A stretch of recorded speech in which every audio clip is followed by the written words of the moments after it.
3rd Avenue. It's a pass four-door car. We're up around 20-something Street right now. Anybody? Tough, strong, resilient, proud, troubled. These are all traits to describe the 21-year-old Jevonte Ezzard. Before taking residency at Dillard University, there was College Park, Georgia. Located just 15 minutes outside of Atlanta with a population of 13,942, College Park has always made and continues to make star athletes. With the likes of NFL stars Cam Newton and Morgan Burnett, and NBA star Josh Smith, and track and field star Jevonte Ezzard. A poor town with the average household income of $27,640, oftentimes it can lead to a result of violence. With, according to the U.S. Neighborhood Scout, College Park is one of the most dangerous places in America, with the chances of becoming a victim 1 in 21. The crime rate is extremely high in College Park. For example, one time we had just left the gas station to get like some snacks or whatever, and a dude got shot right where we was, like walking from where we had just walked off. We had just pulled off, and my dad had called and was like, "Weren't you just at the gas station?" I was like, "Yeah." He was like, "Yeah, somebody just got shot up there over a bike." A lot of friends who didn't finish high school and who are now selling drugs or just on the streets, just doing nothing with their lives.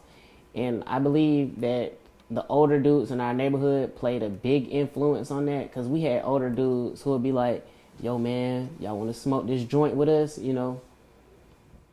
Jevonte Ezzard was born and raised in College Park, Georgia. He never knew his father, and he lived with his mother in a 2-bedroom apartment with 6 other relatives. His mother struggled to provide for Jevonte as well as everyone else who lived in the house. So it was her and her boyfriend had a room. All of us had bunk beds in another room. You know, she used to work 2 jobs, and she didn't get her high school diploma, so she was working at like a hotel, so she didn't really make enough money, but she made enough to maintain and get the bills paid and stuff. And it were times where she'd buy a big old can of ravioli, and we'd have to eat it for dinner. So it was hard, but we knew she was doing the best she could do. So we never complained about it. We never complained about life. We appreciated everything she was able to do. It was times in middle school where I had 1 pair of shoes 7th grade for the whole year. She couldn't get me another pair of shoes. So, like I say, everything that she did for me and just growing up in College Park was just motivation to do better. And did you ever wonder where your father was? I still wonder where he is to this day. What would you think your father would say to you today if he knew how successful you were?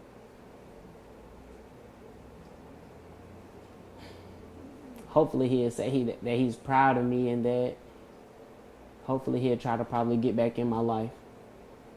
Because I don't know if like she kicked him out, you know, if she got rid of him, or if he just left. So I don't know the story, so I don't know like what his perspective on me would have been, like if he wanted a son or if he wanted a child. Maybe he didn't want a child, but if he knew all of my achievements, he'll probably be proud of me. If you could say one thing to your father right now, what would you say? Where you been? That'll be my question. Where you been? It was with sports where Jevonte channeled his toughness and started playing basketball, football, and running track. By high school, he was a standout in all 3 sports and started garnering interest from colleges across the country. But life in College Park changes at the blink of an eye. This life of crime and misfortunes that plagued College Park would ultimately find its way to Jevonte as well. And in 2009, Jevonte would come to find his mother would be charged with accessory to armed robbery and sentenced to 10 years in prison. This would ultimately leave Jevonte seemingly at the toughest crossroads of his life. He and his 3 brothers and 2 sisters were faced with being wards of the state, and Jevonte's once promising career was now in question. The day my mother was arrested, we had the cross-country championships, and I had got 1st place. And when me and my guardian or legal father had got home, these bounty hunters had pulled up on us. Like, they pulled up in like 3 cars, and they were like, "Hey, are you Calvin Bennett?" And he was like, "Yeah." And they were like, we need to holler at you. And he was like, who are y'all? And they were like, we the police. And Calvin kind of like pulled out his gun or just had his hand on his gun. And he was like, I'm not going to play with y'all, because, it's already in the evening. So we didn't know what was going on. And one of the officers got out. He was like, no, we're really the police. We're bounty hunters. We're looking for Miss Aisha Ezzard. So right then and there, it's like, what's going on? So when they came up, they were like, we're looking for Aisha Ezzard. She has been on the run from like the judge for like 2 months. And like they've been looking for her. So he was like, if she doesn't turn herself in by tonight, her sentence is going to be longer. So once they asked for her name, I just knew something was wrong. So I had broke down right then and there anyway. So I was already crying. So when I was calling her, I didn't even ask no questions. I just told her, like, you got to turn yourself in for whatever reason. And I didn't know what she had done or anything. Only thing she told us was she dropped some dudes off and they robbed some old people. But the police report said that she dropped them off. They went in, they did the robbery, and she was the getaway driver as well. So it was all just a shock for me, and I didn't know what to do. How did you feel seeing your mother on that side? Well, at first it was pretty hard because most of the time everybody was crying, everybody was emotional. But then it got better because she made a lot of friends in jail. So like in the video visit, some of her friends would come up and she'd be like, "Hi, that's my baby, that's my other baby." So it was hard, but it was better that I knew that she was doing okay while she was incarcerated. Did you worry for your mother while she was incarcerated? Yes, I did, because of some of the stories she used to tell me, like how she seen people get beat with locks in a sock and people getting jumped and people getting beat in their sleep. So I always just prayed that she was okay. Jevonte would go on to choose Dillard University on a full track scholarship, and there he would develop into an All-American track runner, where he ran harder than anyone else, mainly not because he was faster, but because he had a lot more to run for. Very rarely would you see somebody like Jevonte, a young man who has been through a lot of struggles, but keep the faith. He's a young man who, he's a motivator. People who talk to him will know that he's a motivator. And then to hear his story, it's just outstanding that the guy ended up where he is today with in school and university. Most guys with those adversities, they sell themselves short and they end up being in a life of crime. Talk about how did you feel as you began to succeed in athletics and not having your mom there to cheer you on? Well, not just with athletics, just with school, period. It was hard knowing she wasn't there. She missed both my proms. She missed sports banquets, basketball games, track meets, just so much. Missed me going to college.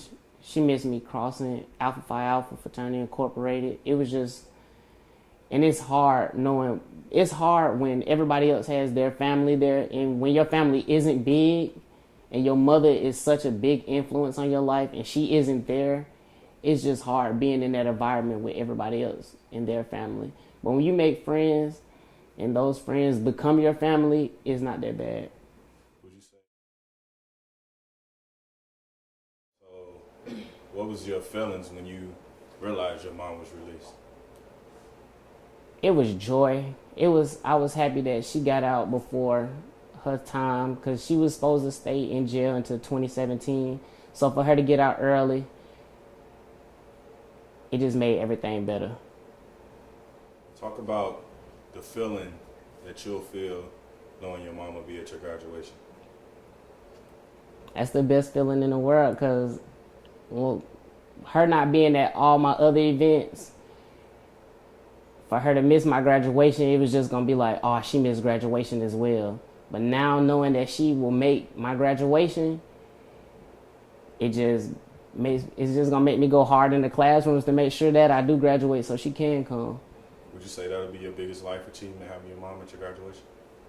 Yes.